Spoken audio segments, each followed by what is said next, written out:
giingong BBM supporter gikulata. Gikulata matod pa usa ka individual nga matod pa misyagit og BBM taliwala sa nahitabo usab nga rally sa Cotabato City Martes sa gabi, March 11, 2025. Nasayran nga tibuok nasod sa Pilipinas ang ipahigayon og lain-lain nga rally alang sa suporta og call for peace sa nasod mga suking Tigaminaw. Matod pa sa mga supporters ni former President Rodrigo Duterte nga dili makatarunganon ang pagdakop sa kanhi presidente didto sa naiya mga suking Tigaminaw.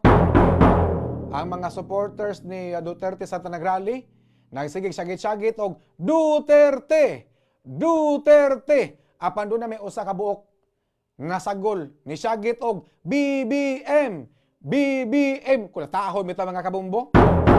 Tungod sa kalagot sa mga tawo nga dunay misagit og BBM ila kining gitabangan og kulata. Ingon ana kasuko ang mga tawo ngadto kag President Bongbong Marcos mga suking Tigaminaw. Makita ninyo kagabi lain-lain nga mga rally ang nahitabo dito sa Cebu, dito sa Davao, dito sa Cagayan. Lain-lain nga mga rally ang nahitabo, no? Atong ipakita ninyo diri ang mga gidaghanon sa mga tao nga nagarally mga suking Tigaminaw, no, sa kuan kini lain-lain nga mga lugar. Di lang kay sa Visayas napod gato karon sa Mindanao ang nagarally mga suking Tigaminaw. Ilang pakita ilang pagsupak sa pagkadakop ni President Rodrigo Duterte o kanhi Presidente Rodrigo Duterte ang mga suking Tigaminaw. Suko kayo ang mga tao ngadto ni Bongbong Marcos tungod kay dako ilang pagtuo nga dunay kalabutan si President Bongbong Marcos sa pagkasikop ni kanhi Presidente Rodrigo Duterte mga suking Tigaminaw. Dunay mga tao nga nanghilak tungod kay gidakop si Duterte.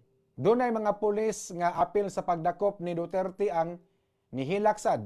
Wala kapugong sa pagtagak sa ilang mga luha. Matod pang Rodrigo Duterte nga pananglitan kung mahimong presidente si Inday Sara Duterte asa kaha ni puniton. Asa kaha ni puniton ang mga pulis nga niapil og dakop niya mga suking Tigaminaw. Kabantay mo ron sa social media sa Facebook si Police Major General Nicolas Torre, aga chief sa CIDG. Daghan kayong mga basher, daghan ang ni-bash ni Police Major General Nicolas Torre, aga chief sa CIDG. Gi-edit pa yung picture, gihimo siyang bayot, gipasayaw.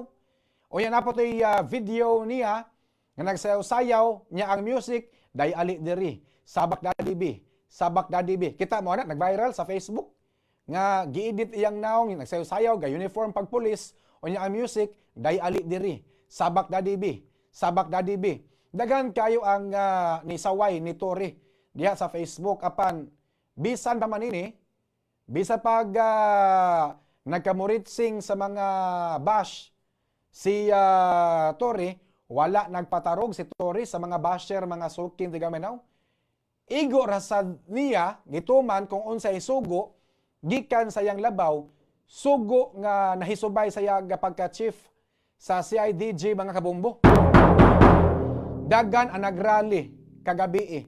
Lain-lain nga mga lugar. Doon ay nagrally sa Davao, sa Cebu, sa Cagayan, o sa uban pa mga dapit, mga suking Tigaminaw. Dili kaha kini ang sinugdanan nga posibleng mahitabo ang nahitabo niadtong pagka February 25, 1986. 39 na katuig ang nakalabay nga diin gipalayas sa katawhang Pilipino ang pamilyang Marcos Diaz Malacañang. 36 katuig human gipalayas sa mga tao ang pamilyang Marcos.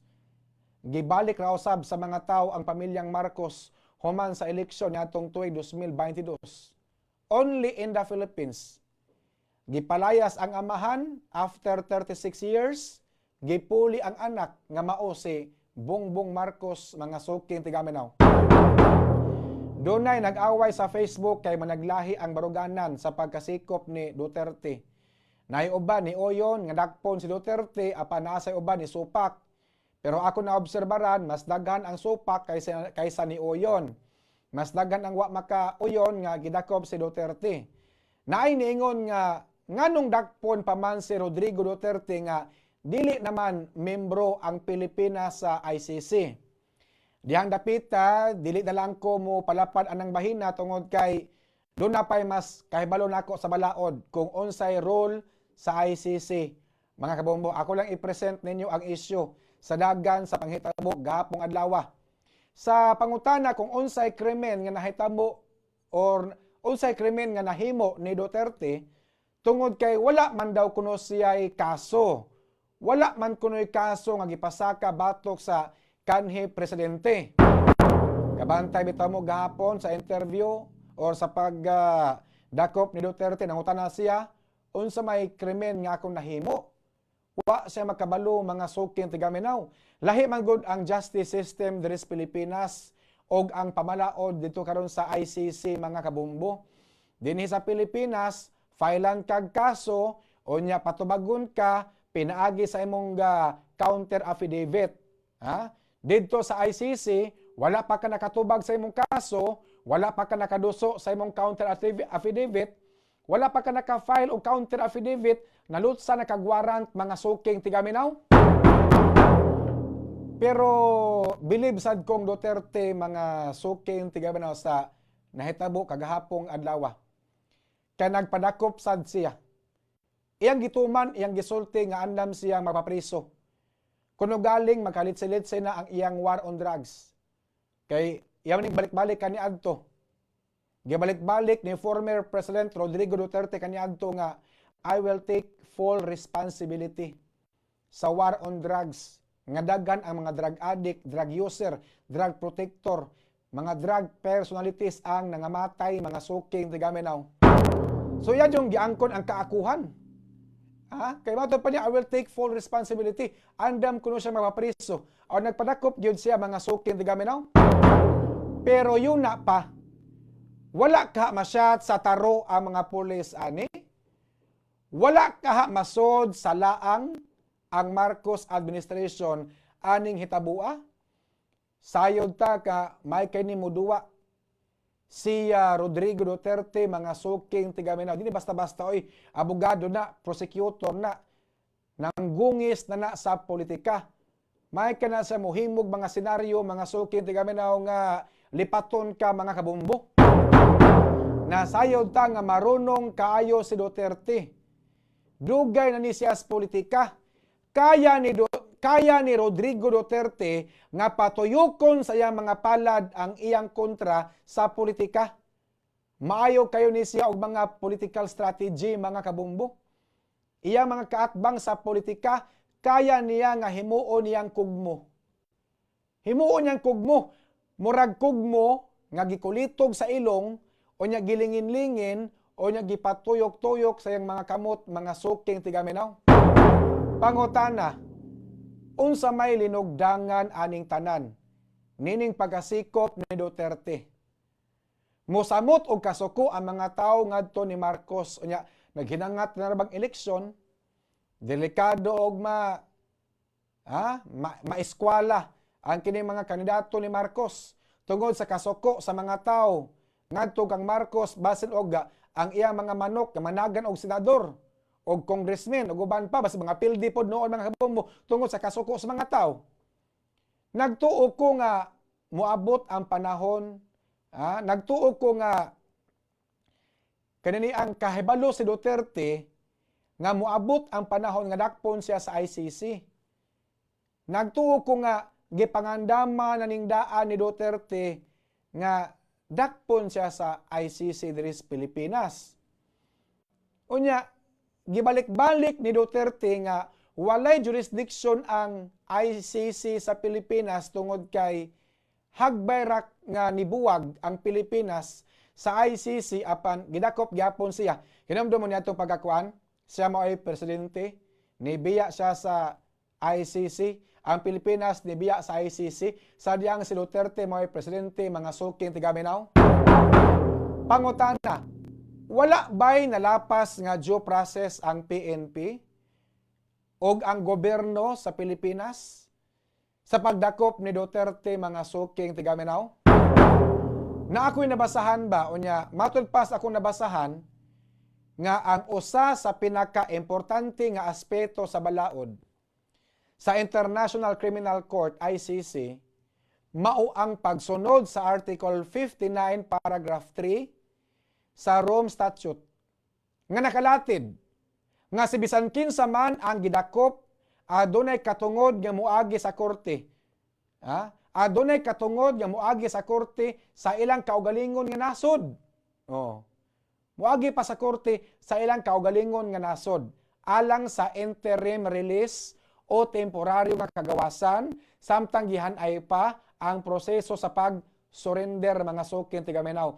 Matod pa, sa akong nabasahan, ang competent authority sa maong kaso, mao ang Supreme Court sa Pilipinas, o ang custodial state, mao ang Pilipinas.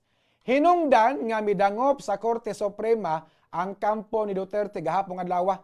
Nangayo og TRO pero abot og nabay TRO nga milusot mga suking tigaminaw. Apan unsa nahitabo, gipasakay sa eroplano si Duterte o gidala paingon sa Netherlands. Nga giingong, giingong, mugamit ang termino nga giingong, wala muagi sa insakto nga proseso mga kabombo. Kung panalitan madismiss ang kaso ni Duterte, panalitan ba? Kung panalitan madismiss ang kaso ni Duterte, mawagtangan sa credibility ang ICC ug musamot kahumot ang mga Duterte ngadtos mga tao sa katawhang Pilipino mga suking tigaminaw. Laktod pagka-istorya, murag napanglantawa na ni daan ni Duterte nga mahitabo ni niya. Mao di ay nga nikuyog yun siya sa mga pulis. Badto ra ngayang asawa si Hanilit nga ay lang kalma lang kay nay warrant. Mao di ay nga nikuyog yun siya sa mga pulis mga kabombo. Dili ba kani trap ang gihimo ni Duterte sa Marcos administration aron magsugnod ni og maghaling ni para musiga ang kalagot sa mga tao ngadto sa Marcos administration mga suking tigaminaw. Kay human gidakop si Duterte, human gipasakay siya sa eroplano nang gawas na ang mga tao, gabadas-badhas na mga tao kadalanan. Gatapok-tapok na mga tao, gahimo nag mga prayer vigil, na mga rally-rally na hitabo, napatoy usan na kulatahan, kay misagit og BBM, mga suking tigaminaw. Napasabton ta mo ako, dili ko Bongbong Marcos, dili pod ko Rodrigo Duterte, wa ko'y gilabanan sa duha, gipresent na kong isyu. Ang uban ra ba diri nga ato ang Facebook viewers no kay pataka lag turok. Mo comment lag kalit nga Bongbong Marcos ko no. Napoy mo comment nga DDS kuno ko wala dili ko Bongbong Marcos, dili pod ko DDS. Gipresent lang na kong issue mga suking tigaminaw. Ang uban kay masakitan, takalag comment, takalag turok mga suking tigaminaw. Gipresent na kong issue. Ang gitunol ninyong issue mga suking tigaminaw. Nining hitabua. Kay kabawtag nga di man ni bogo si Rodrigo Duterte. Hait kay ni matan pa ni Piña. Naniguwang na ni politika. Grabe ni og mga politika or mga strategy sa pamulitika. May kini siya mohimo og mga senaryo nga ang mga tao maluoy mga kabombo, malipat niya yang kontra. Mao taong gisulti ganina ay ang mga kaadbangs politika kaya niya nga himuon yang kugmo. Murabag ka ng kugmo gilugit sa ilong, gipalingin-lingin, gipatuyok-tuyok spad, mga sukin, tigaman na inakubakakon. Panalitan og malatasan ni Duterte ang iyang giagian ron mga kabumbong ato sa ICC, inakubakakon. Musamot kasikat ni si Sara Duterte. Musamot kahumot ang mga Duterte sa nasod sa Pilipinas, mga suking tigaminaw.